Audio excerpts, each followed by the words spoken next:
olórí burúkú nìyẹn. Ọlọ pàtì. Ọ̀dọ̀ alẹ́ ló ti lọ ṣe pàtì yẹn. I'll kill you today. Ẹ wo mo ti ń pamọ́ra láti jẹ́ ọjọ́ mi fẹ́ jẹ́ kẹ́ gbọ́. Ojoojúmọ́ Tádé ń nà mí àbí ẹni pé ẹran ni mi ṣé ẹran ni mí ni. No, Okele, imagine bí ọkùnrin kan ṣe máa maltreat angel like you. Are you so stupid? Can you just stay in your house and see a man sister come by Wabi? Ó bá ń fọ̀ bẹ́ẹ̀ yín jẹ́ níṣu. Kò mà sẹ́ni tó bá mi òkè ò máa lè mú.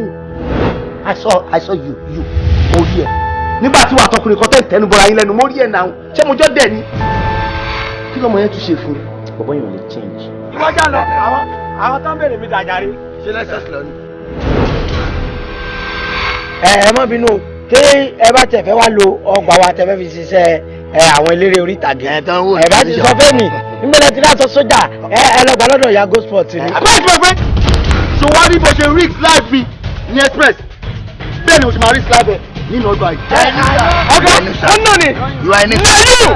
This man available for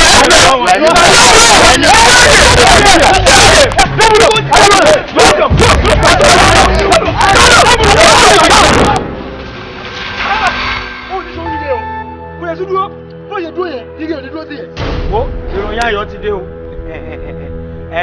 Wọ́n ti bí ìyàwó mi o. Akóríire o! Ibi ọmọ kọ́. Ṣé pé ìwọ lè kó ẹsẹ̀ lẹ́sẹ̀ kó o wá sí ìgbà kó ló ń béèrè ìyàwó ẹ̀? Ṣé nǹkan tó ṣe fún ṣo lè ṣe bẹ́ẹ̀ fún mi? Of course, mo lè ṣe bẹ́ẹ̀ fún ẹ.